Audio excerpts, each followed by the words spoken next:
101.1 Yes FM. At kapiling mo na ang bibi mo sa radyo na hinihingal.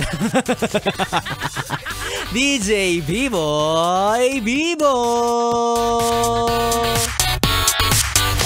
Hoy, pansinin mo naman ako. Ito naman, nag-iingay na nga ako. Ang lakas-lakas na nga ng intro ko, hindi mo pa rin ako pinapansin. Hoy, tama na yan. Puro ka na lang cellphone. Alam mo, ikaw... Alam mo, ikaw... Puro ka na lang cellphone. Alam mo bang baliwala yung cellphone mo, pati yung lalo na yung messenger mo, no? Kung hindi naman ako yung kachat mo. Kaya hindi mo na yung kaka-cellphone mo, ako yan. Nainis si B-Boy. O kaya tama na yung kaka-cellphone mo, yes, pre, no? Wala ka nang ibang inatubag ngayong araw kundi ang dumutdot ng dumutdot, kaya yung hinalaki mo ang kapal na ng kalyo. At para sa'yo naman, yes friend kong bibi na kasalukuyang nakahiga sa kama, nasa kalagitnaan ng kalsada, o hindi naman kaya kasalukuyang nakatulala habang naghihintay sa reply ng jowa. Oh, sakit naman yan, be. Nga na naman tayo, 0 points na naman tayo for today's video.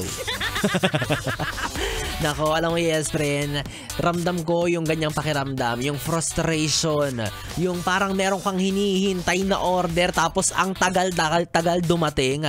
Diba yung parang binigyan ka sa fast food, diba? Bibigyan ka nung magbabibrate. Para malaman mo kung pwede mo nang kunin yung yung order mong take out.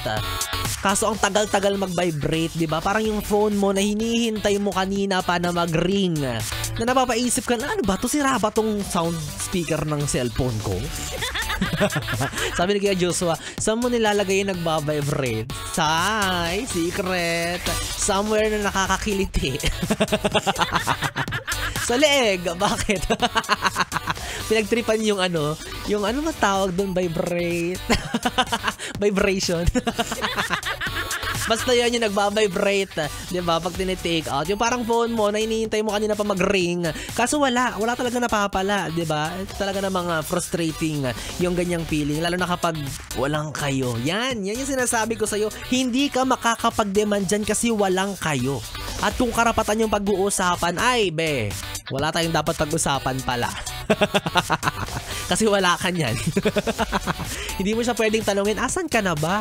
Kumain ka na ba? Bakit hindi ka nagre-reply? Diba? Hindi ka pwedeng mag-demand ng kung ano-ano. Hindi ka pwedeng magtanong. Hindi ka pwedeng manghingi ng update. Kasi nga, sino ka ba? Ano ba kayo? Diba? Walang kayo. It's just you and him and her and everybody. Diba? Wala kang kayo na pinanghahawakan. Mag-amo pala, sabi niya. Bakit? O, diba? Pwede rin naman yan yung amo mo tatanungin, ma'am sir, nasa na po kayo? Magluluto na po akong dinner. Kaso yun nga diba? Maski maging mag-amo man lang, hindi mo na-achieve yung goal na magkaroon kayo ng label, as in, wala, 0, diba? Lugi. Olats na naman tayo, yes, friend. Diba? Kasi ikaw, alam niya rin naman na wala siyang commitment sa'yo, kaya itigil mo na rin yan. Pero ikaw kasi tinamang yung sarili mo, kapit ka, para kang tarsier. To the point na nanlilimos ka na ng atensyon, nagbebeg ka na. Ba't ka nagbebeg? Ito ng tubig, corny. Ay, naku, nakakainis. Diba, kaya ikaw, Bibi, kung minsan naranasan mo na yan, o hindi naman kaya kasalukuyan kang nasa feeling ng taong hindi ka pinapahalagahan. Deserve, char. Naka-cellphone mo yan. Well, anyways, yes, friend kong Bibi, ako na ang iyong kapiling hanggang mamayang alas 12 para sa ating Bibi Time.